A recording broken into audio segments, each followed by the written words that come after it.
everybody. Welcome to our show, Endaying. Okay, and this is going to be another one of those shows that's a little more serious than others. Okay, the one we did last time on Shkokamikwe, I shared some very personal personal moments there. And this one is going to be the same way of an experience I had just a few days ago. Okay, so I'm going to start off by saying this. Begeden Jigewin is our word for burial of human remains. Okay, Begeden Jigewin. It is symbolizing a release of human body and spirit. Some say it this way. Begeden Jigewin. Either way is fine. It was a reburial ceremony that we had a few days ago of human remains. Some museums and universities have these remains and are now required to return these remains to the tribes of Michigan that belong to an organization called MACPRA. Okay, M-A-C-P-R-A. It stands for Michigan Anishinaabek Cultural Preservation Repatriation Alliance.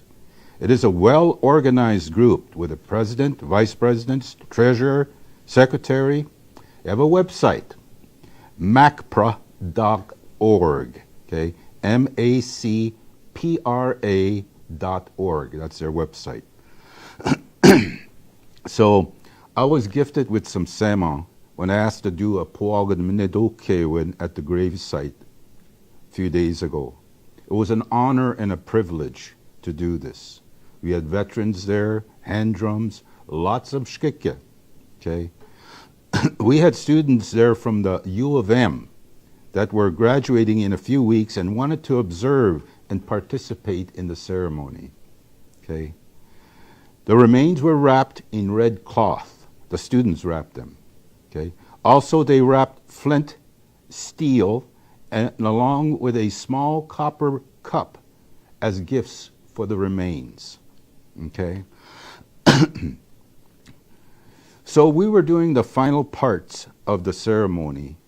The remains were already in the grave, and we're going to close it down. Okay. One of the drummers sang a song. It moved me.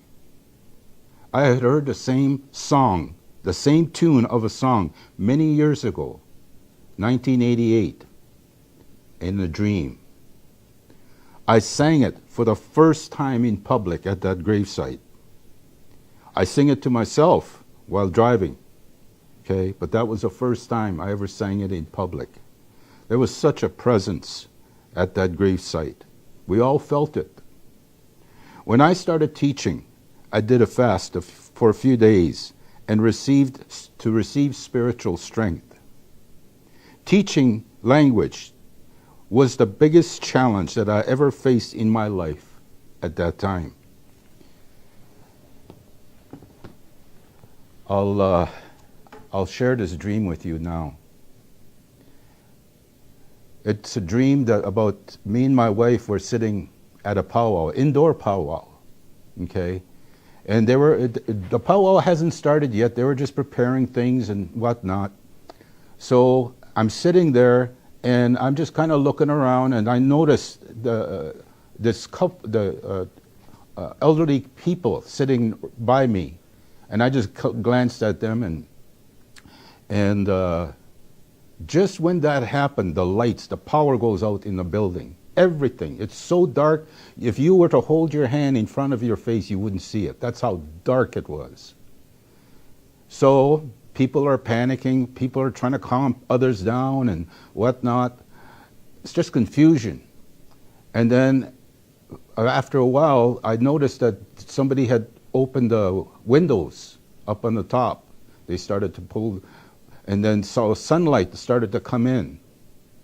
And again, I'm starting to see images, and that old couple that I saw, they stood up, and the old man, he picks up a drum and he starts singing. They all started singing.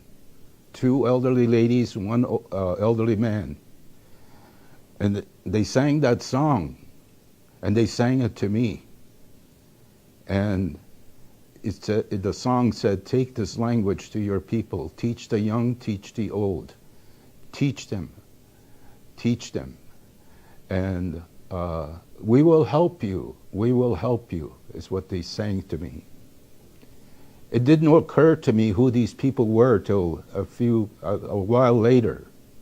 See, I only knew my grandfather and my grandmother on my dad's side, and only my grandmother on my mom's side. My grandfather had passed away when my mom was young. So these were the people that sang that song to me.